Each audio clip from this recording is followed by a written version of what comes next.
Сәлем достар, менің каналыма қош келдіңіздер. Бүгін сіздермен өте дәмді, ерекше тамақтың рецептімен бөлісетін боламын. Сіз де жасап көрсеңіз болады, өте дәмді. Ол үшін бір жұмыртқамызды осылай жарып аламыз.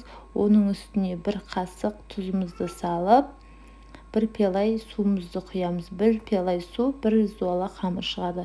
Осылай жақсылап араластырып, тұзымыз ерігенше осылай араластырып, осыған қамыр илейтін боламыз. Қатты емес, жұмсақ емес, орташа тығыздықта. Осылай ұнымызды аздан сала отырып, қамыр илейміз. Менің каналымда көптеген пайдалы видеолар бар.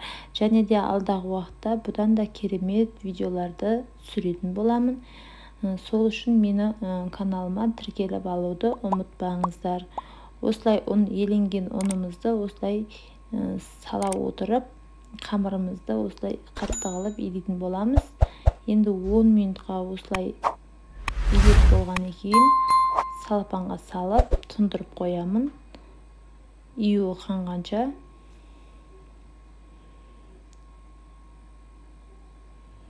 Оға дейін салмасын дайындайтын боламыз.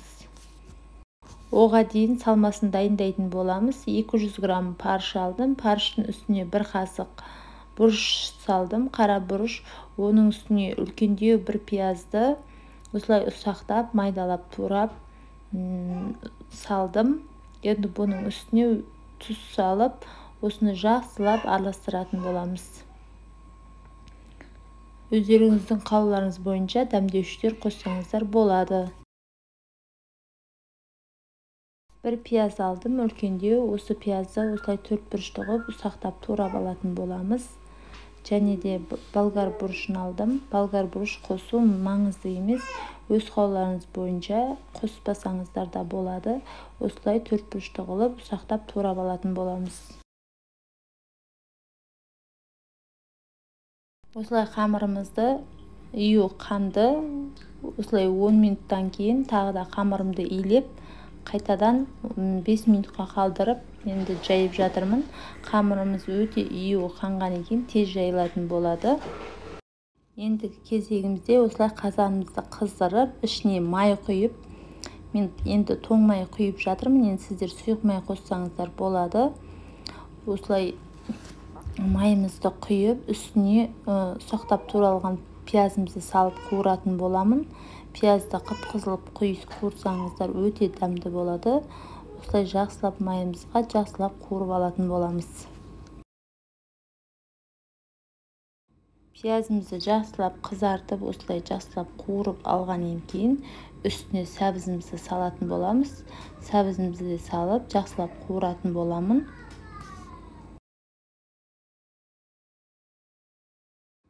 Осылай енді үстіне томат салатын боламыз.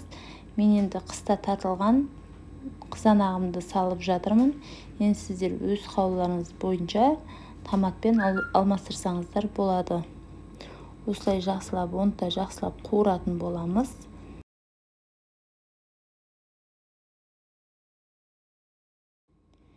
Енді картошкамызды саламыз. Сәбізіміз, пиязымыз жақсылап қуырылған екен.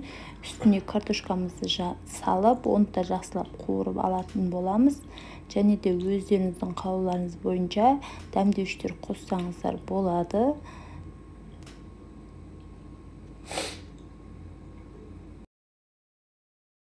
Жақсылап қуырып болғаннан кейін бір бокал су құятын боламыз. Су құйып, өздеріңіздің қалауларыңыз бойынша үстіне дәмдеушілерді қосамыз. Мен болгар бұрышын қостым. Осылай бетін жауып қалдырамыз. Осы аралықта осылай қамырымызды әдемелеп жаятын боламыз. Қамырымыздың қанған екен, тез жайылады. Осылай өздеріңіз көріп тұрғандай, осылай қамырымызды жайып алатын боламыз. Жұқа қылып, мантының қамыры сияқты қылып жайсаңыздар болады. Қамырымды жайып болдым. Енді осылай бокалдың көмегімен барлығын осылай домалақып кесіп шығатын боламыз. Видеодағыдай барлығын осындай бір қылып, қамырымызды өте жұқа қылып жайдым. Мантының қамыры құсап, осылай барлығын осылай бакалдың көмегімен осылай домалақтап барлығын осылай кесіп шығатын боламыз.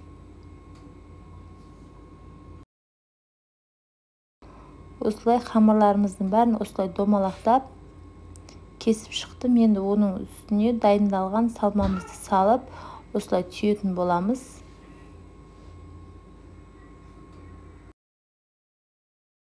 Осылай өздеріңіз көріп тұрғандай, үш бұрышты қылып осылай түйетін боламыз.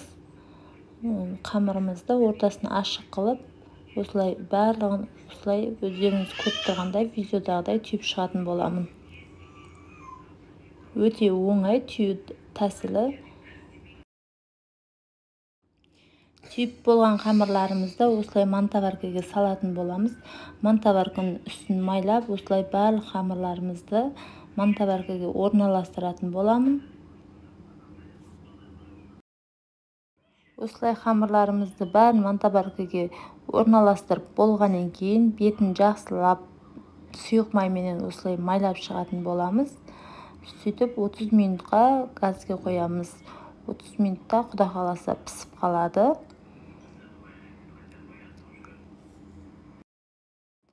Отыз минут уақытымыз өтті. Өздеріңіз көріп тұрғандай өте керемет болып мантыларымыз пісті. Енді осыны тарелкамызға орналастыратын боламыз. Осылай өздеріңіз көріп тұрғандай тарелкамызға осылай жақсылап орналастырамыз. Өте дәмді болып шықты. Ерекше тамақ екен. Міндетті түрде жасап көріңіздер. Бір рет болсын, бір рет жасағаннан кейін қайта-қайта жасағыларыңыз келіп отырады. Өздеріңіз көріп тұрғандай осылай картошкаларымызды ортасына салып, осылай барлығын орналастырып боламыз. Өте керемет, дәмді, ерекше тамақ.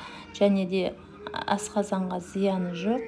Кешке дейін ауызды бекітіп жүргеннен кейін осындай буға піскен тамақ ішу керек. Міндетті түрде осылай дайын болды тамағымыз. Өте дәмді болып шықты.